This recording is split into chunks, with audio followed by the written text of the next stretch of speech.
irmãos, louvamos a Deus pelo privilégio de estudarmos mais uma lição da Escola Dominical. Vamos estudar a lição de número 2, que tem por título João Batista preparando o caminho. Lição dos jovens. O trimestre nós estamos estudando o tema Jesus, o Filho de Deus, os sinais e ensinos de Cristo no Evangelho de João. Revista comentada pelo pastor Silas Queiroz. Glórias a Deus. Então hoje, continuando extraindo lições do Evangelho de João, principalmente que enfatiza a cristologia. Hoje vamos estudar um ponto em que João faz menção ao outro João, Batista, no tocante também a relacionar o papel desse João Batista com o anúncio, a preparação do caminho do Messias, daquele que era prometido e veio, se tornou carne, habitou entre nós, ou seja, ele preparava o caminho de Cristo.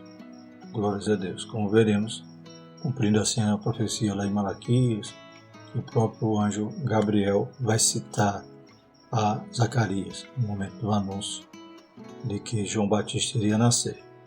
Lembramos, irmãos, que os slides da lição se encontram na descrição do vídeo, tanto PDF como PowerPoint. Os irmãos podem fazer o download livremente e só pedimos que os irmãos possam compartilhar o vídeo para que o material alcance outros professores e também, caso não seja inscrito, se inscreva em nosso canal. O texto principal diz: houve um homem enviado de Deus cujo nome era João. Este veio para testemunho, para que testificasse da luz, para que todos crescem nele. João 1, 6 e 7.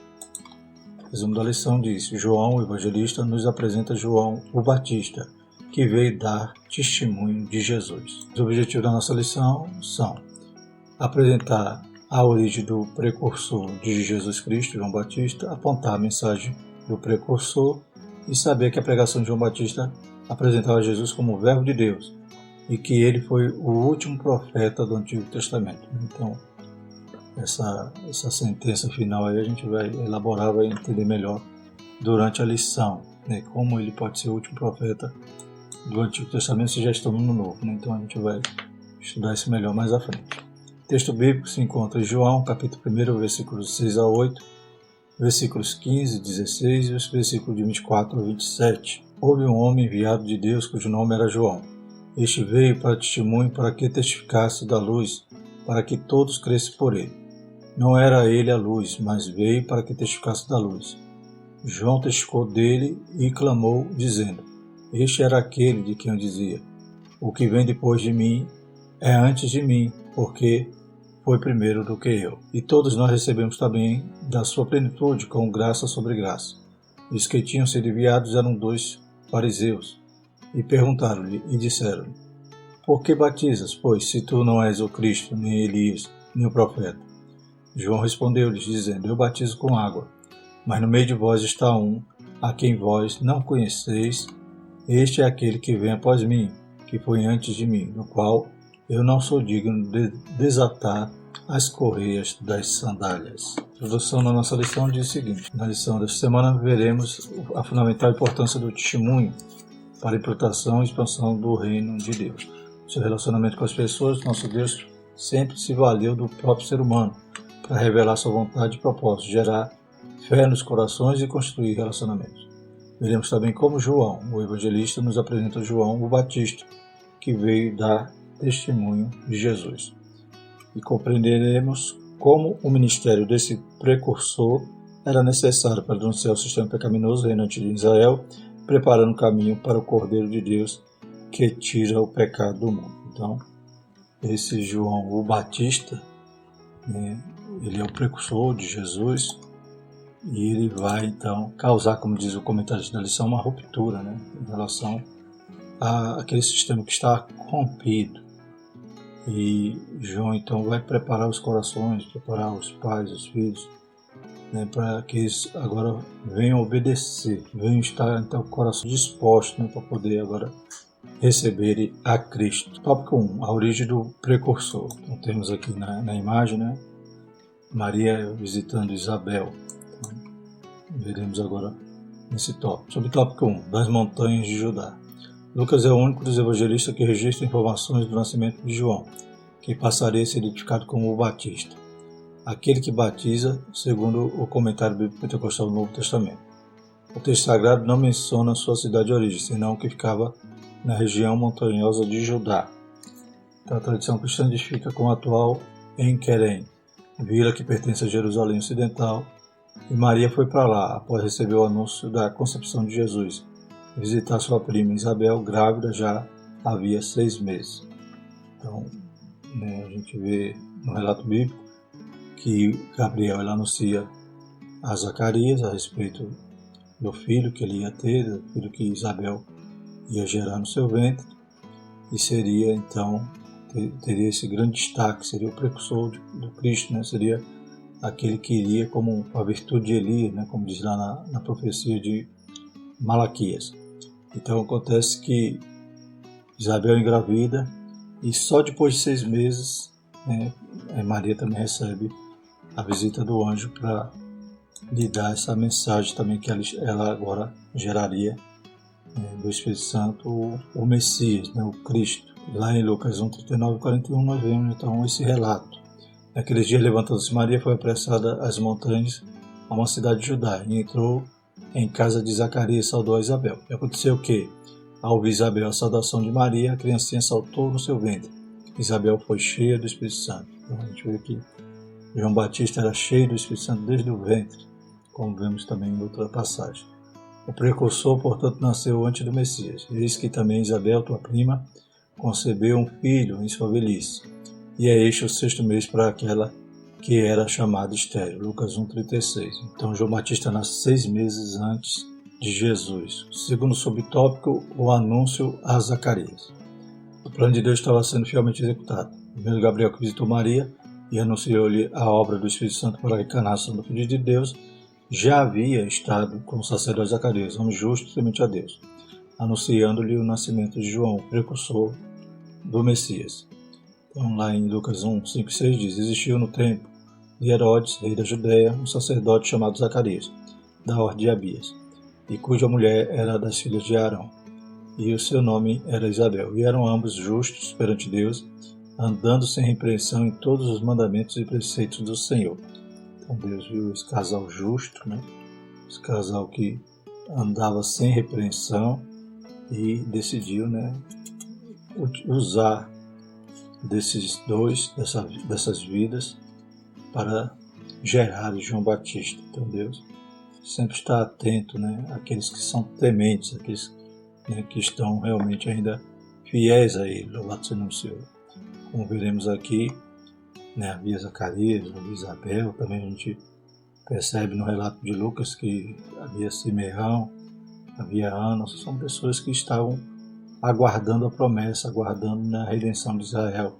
São pessoas tementes a Deus. Zacarias e Isabel, assim como Simeão e Ana, nos mostra que, mesmo diante da apostasia e do declínio moral reinante naquele tempo, alguns judeus piedosos serviam a Deus e perseveravam em oração, esperando a consolação de Israel, prometida pelos profetas.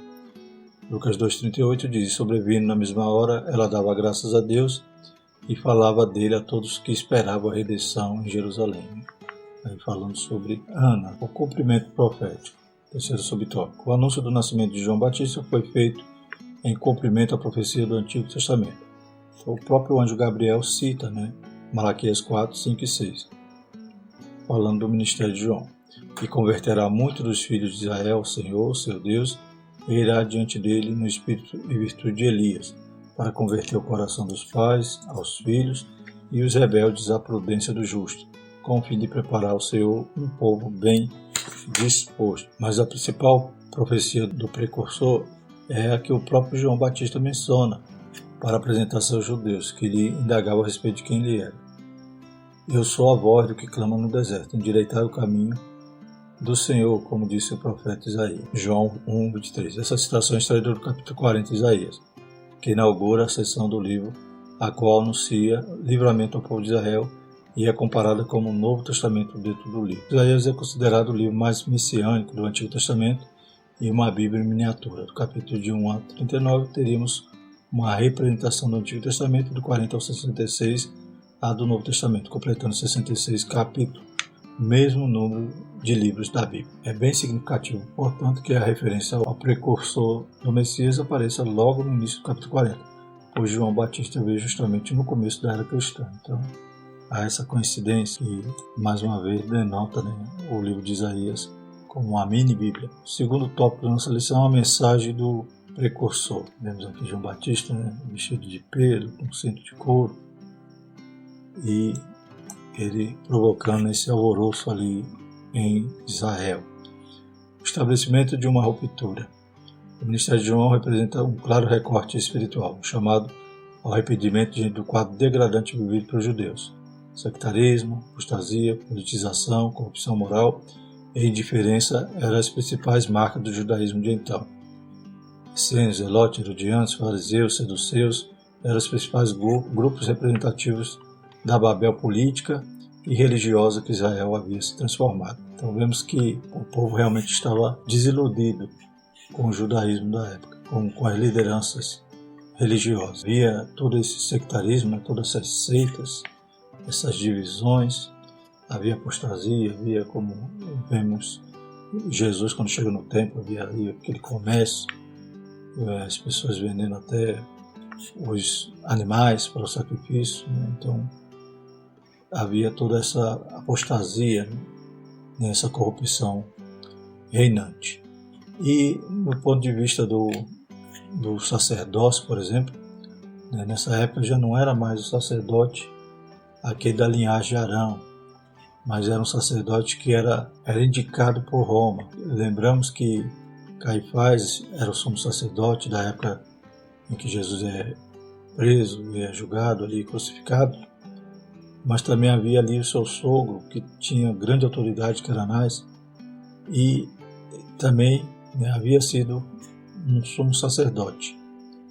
E a política, e a forma, a bagunça que era essa indicação do sacerdócio era tão grande que Caifás era genro de Anás e já havia tido 5 filhos de Anás também ocupando essa função de sumo sacerdote. Então era algo bem político mesmo. Não havia todo o regramento da lei, a questão em relação à função do sumo sacerdote, que deveria ser da descendência de Arão e seria hereditário, mas ali estava aquela bagunça, e assumia durante alguns anos, daqui a pouco assumia um outro, e a gente vê que de Anás, Anás, segundo a história, ele foi sumo sacerdote do ano 6 ao 15, depois assumiu seu filho, do ano 16 ao 17, Eleazar, depois então Caifás, do ano 18 ao 36, depois outro filho de Anás, do ano 36 a 37 e no ano 44, Teófilo, outro filho de Anás, do ano 37 a 41, Matias, também filho de Anás, no ano 43, e Anás, que era filho de Anás também, ou seja, o mesmo nome do pai, no ano 63. A gente vê que 5 filhos de Anás, mais o genro, todos assumiram essa função de sumo sacerdote. E muitos deles estavam reunidos ali quando foram prender, julgar ali os discípulos, quando eles curaram o paralítico ali na porta do templo, conforme a gente lê lá em Atos. Então havia ali aquela reunião daqueles que fizeram parte do sacerdócio, faziam também parte agora do Sinédrio. O povo estava desiludido com essa voz religiosa, essa autoridade religiosa, e quando surge um profeta, há muito tempo eles não tinham essa figura de um profeta levantado por Deus, e quando surge então a notícia que João Batista pregava no deserto com essa autoridade que o Espírito Santo dava a ele, o povo preferiu ir para o deserto ouvir a pregação de que ir para o templo.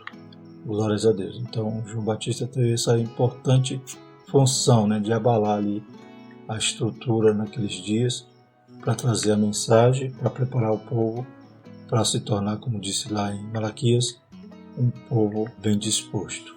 Glórias a Deus. João aparece no deserto da Judéia para marcar a chegada de um novo tempo, uma necessária ruptura com o pervertido sistema religioso reinante. Para tanto, a ferramenta estava posicionada. Está posto o machado, a raiz das árvores. Toda árvore, pois que não produz bom fruto, é cortada e lançada no fogo. Mateus 3,10. É importante considerarmos essa característica predominante do ministério de João Batista para entendermos sua mensagem e propósito. Um homem simples, vestia-se de pelos de camelo, um cinto de couro e se alimentava de gafanhotos e mel silvestre, conforme Mateus 3,4, a quem acorria as multidões de Jerusalém e de toda a Judéia e de todas as províncias adjacentes ao Jordão. Então, Mateus 3,5 demonstra que o povo estava cansado desse sistema corrompido e preferiam ir para o deserto para ouvir a voz de Deus, e muitos se convertiam, eram batizados, ou seja, estavam sendo preparados para o ministério agora de Cristo, para a chegada de Cristo. Estava consciente de seu papel. Ele dizia: é necessário que ele cresça e que eu diminua. João 3,30. Segundo subtópico, o enviado de Deus. A autoridade de João Batista decorria dele ser um enviado de Deus, ou escolhido desde o ventre, preparado na escola divina. Lucas 1,17 vai dizer o seguinte: irá diante dele no espírito e virtude de Elias, para converter os corações dos pais aos filhos, os rebeldes ao poder do justo, com o fim de preparar ao Senhor um povo bem disposto. Então a gente vê aí que era a citação de Gabriel, citando o texto de Malaquias, da profecia. Entendeu e aceitou inteiramente o propósito de Deus para a sua vida. Era o último dos profetas do Antigo Testamento. Então vamos desdobrar melhor esse entendimento. Como diz lá em Mateus 11,13, Jesus dizendo: porque todos os profetas e a lei profetizaram até João. Então esse modelo daquele que o povo poderia consultar para ouvir a voz de Deus foi até João. João foi esse último profeta. A partir daí, nós temos então Cristo, a revelação de Cristo, e temos a palavra, a profecia das profecias.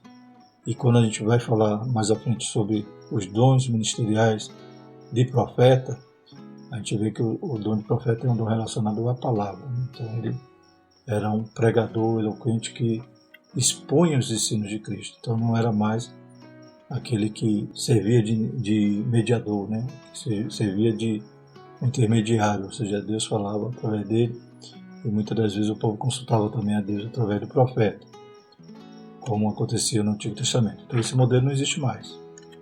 João foi o último. Terceiro subtópico, uma mensagem contundente. João Batista pregava o arrependimento para perdão dos pecados. Sua mensagem era contundente. Raça de víbora, quem vos ensinou a fugir da ira que está para vir? Produzir, pois, frutos dignos de arrependimento, e não comeceis a dizer em vós mesmos: tenho Abraão por pai. Porque eu vos digo que até destas pedras pode Deus suscitar filhos de Abraão. Lucas 3, de 7 a 8. Então Batista não se iludia com religiosidades. Tinha uma mensagem transformadora que exigia de todos mudança de atitudes. Quem tiver 2 túnicas, que reparta com quem não tem, e quem tiver alimentos, que faça da mesma maneira. Então a gente vê esse texto, contundente, raça de víbora. É claro que ele não tratava a todo o povo, aqueles que vinham, os pobres, aqueles que vinham realmente com sinceridade, não chamavam de raça de víbora. Tanto é que em Mateus nós temos essa explicação, porque ele estava com essa mensagem tão forte. Então em Mateus, no capítulo 3, versículo 7, a gente vê: e vendo ele muitos dos fariseus e dos saduceus que vinham ao seu batismo, disse-lhes: raça de víbora, quem vos ensinou a fugir da ira futura? Então quando João falava assim, é que o Espírito revelava a ele que ali no meio tinha aqueles hipócritas, aqueles que vinham ali apenas para se mostrar piedosos, até receber o batismo, mas de forma desonesta. Tanto é que quando Jesus depois, eles tentam interrogar Jesus em um determinado tema, Jesus vai perguntar a eles: e o batismo de João era de Deus ou era dos homens? Eles ficam ali sem poder responder, porque se dissesse que era de Deus, eles estariam confirmando que tudo que João falou era verdade. Se falasse que era dos homens, eles seriam até repreendidos ali pela multidão, porque a multidão reconhecia que João era um profeta. Então esse termo, raça de víbora, normalmente era o Espírito Santo que revelava aqueles que estavam misturados no povo, que vinha com sinceridade se arrepender e se batizar. Então havia essa mensagem né, que exigia mudança de atitude e mudança de caráter, como dito aos cobradores de imposto e aos soldados respectivamente. Não peçais mais do que aquilo que vos está ordenado. A ninguém trateis mal, nem defraudeis, e contentai-vos com o vosso soldo. Né? Então, esses são soldados herodianos, soldados judeus que se arrependiam, que vinham indagar João Batista, perguntando o que deveriam fazer a partir de então. Então, João orientava que havia a necessidade dessa mudança de atitude e de caráter, ou seja, como Jesus falou para Nicodemo, né? Tem que nascer de novo. Essa mensagem despertou a consciência dos homens acerca do seu estado pecaminoso, preparando o caminho para a chegada do Messias, o Cordeiro de Deus, que tira o pecado do mundo. Então, João cita isso lá em João 1:29. No dia seguinte, João viu Jesus que vinha para ele e disse: Eis o Cordeiro de Deus que tira o pecado do mundo. Terceiro tópico da nossa lição: o verbo, o pregador e a pregação. Primeiro subtópico: o último dos profetas do Antigo Testamento. O profetismo sempre fez parte da ação de Deus na revelação de sua vontade e propósitos para a humanidade, especialmente ao povo de Israel. Então sempre Deus se utilizou dos profetas. Como já vimos, João foi o último representante desse ministério do Antigo Pacto.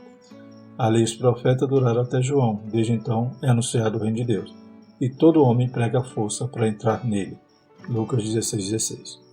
O ofício persiste no novo conceito, mas não nos modos veterotestamentários, pois agora temos o cânon sagrado. Então, não é o profeta semelhante ao do Antigo Testamento. Agora o profeta já é um ministério relacionado à palavra, ao cânon. Então é um ministério relacionado à pregação da palavra. É claro que ainda tem o dom de profecia, é uma outra coisa, né? É o Espírito Santo revelando algo e usando, né, o profeta para transmitir alguma mensagem. Mas hoje o profeta ele está limitado, né, a sua profecia, né, nós devemos julgá-la conforme a palavra. Louvado seja o nome do Senhor. Então o profeta não tem essa autoridade acima da palavra. Até então, até João, que foi o último profeta, era no molde do Antigo Testamento. O Novo Testamento cita diversas vezes os profetas atuando na igreja. Né? Então, Atos 13:1, por exemplo, diz assim: na igreja que estava em Antioquia havia alguns profetas e doutores, a saber, Barnabé, Simeão, chamado Níger, Lúcio, Cirineu e Manaém, que fora criado com Herodes, o tetrarca e Saulo. Então, em Antioquia havia profeta, havia doutores. Agora é um ministério, né? É um dom ministerial, como estudamos em meses passados na Revista dos Adultos. Apesar de atualmente não haver reconhecimento nominal ou designativo, o ministério profético continua existindo como função no poder do Espírito. Aliás, antes de compreendermos os dons ministeriais como títulos ou cargos, precisamos considerá-los como funções dentro do propósito exposto especialmente em Efésios 4:11 a 16 e 1 Coríntios 12:28. Qual o propósito desse dom ministerial de profeta? Como todos os outros dons ministeriais, querendo o aperfeiçoamento dos santos para a obra do ministério, para a edificação do corpo de Cristo. Então Deus usa e capacita homens, né, dá esses dons ministeriais de pastor, de profeta, de apóstolo, de evangelista, de mestre, para o aperfeiçoamento da igreja, edificação do corpo de Cristo.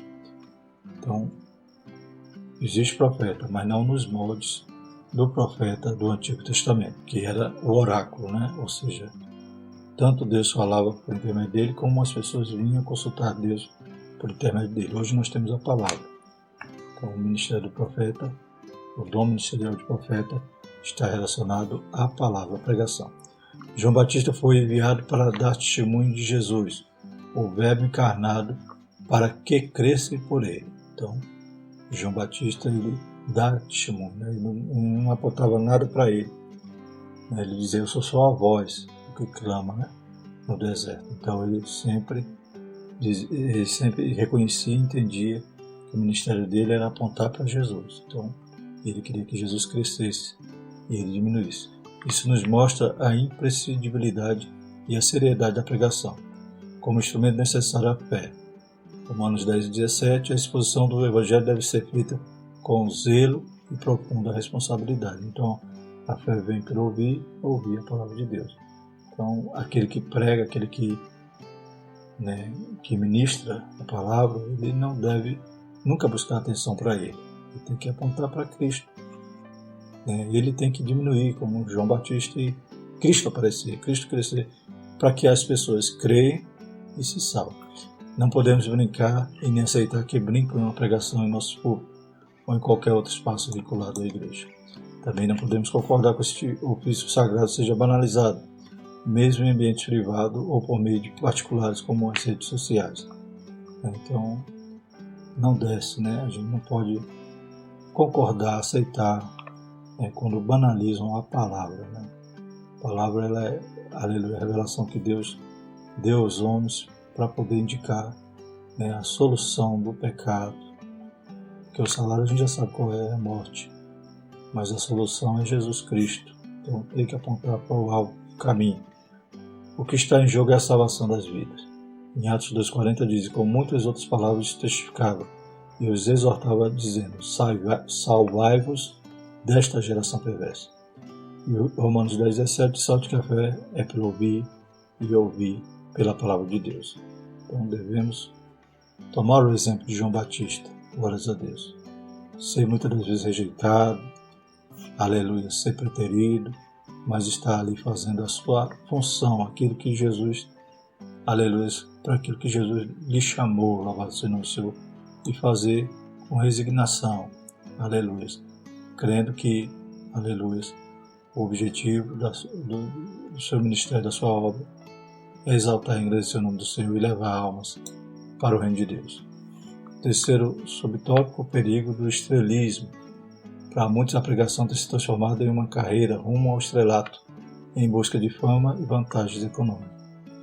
Então, hoje a gente vê muitos cobrando cachê para pregar, cobrando ingressos para acesso às suas plateias, das suas plateias, ou buscando ser famoso na rede social e com isso ganhar dinheiro, através das suas visualizações. Então busca fama, então vem pregar todos os meios para poder atrair e engordar as pessoas, de forma que muitas das vezes vai deixar de pregar a verdade para pregar aquilo que agrada.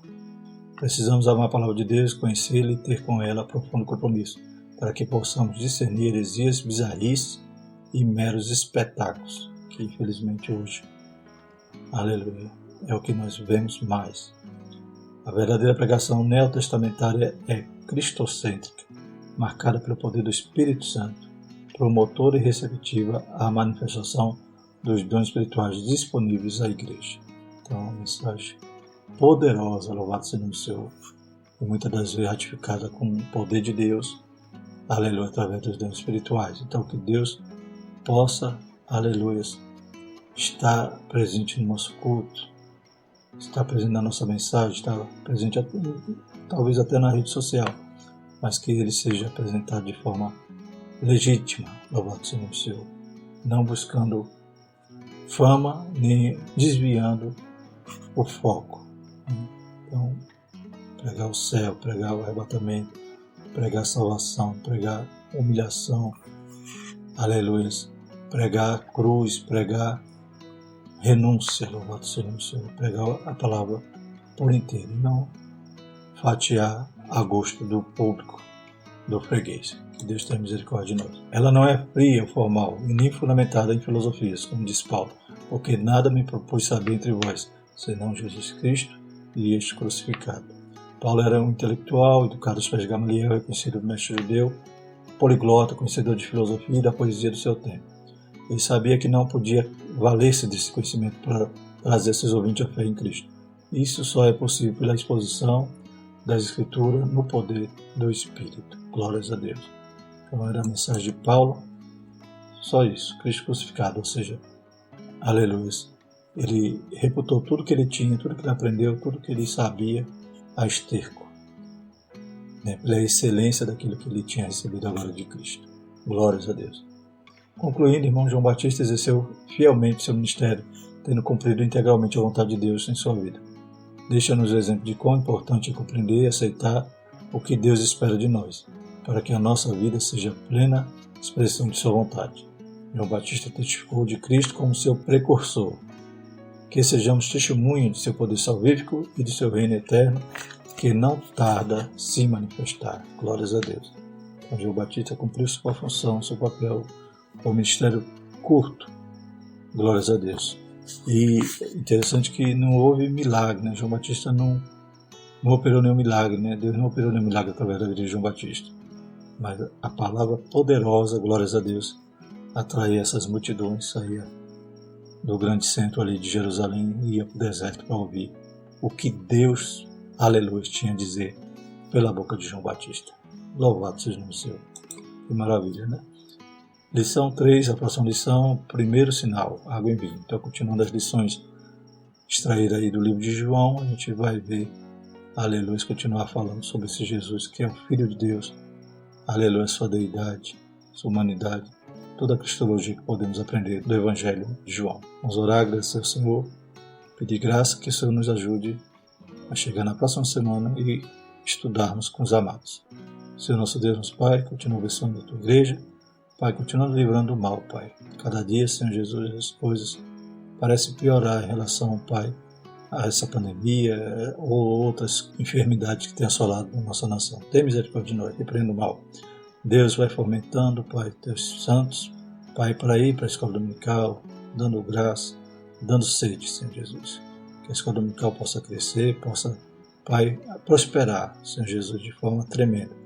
Deus Santo, repreenda, Pai, toda a frieza, Pai, repreenda todo empecilho, Pai, que tem se levantado contra a tua obra. Em nome de Jesus, abençoe os jovens, Pai, que eles possam ser verdadeiros João Batista, cheio de poder, cheio de graça, Pai, com a palavra genuína em suas bocas. Em nome de Jesus, nós te pedimos tudo isso e te agradecemos. Amém.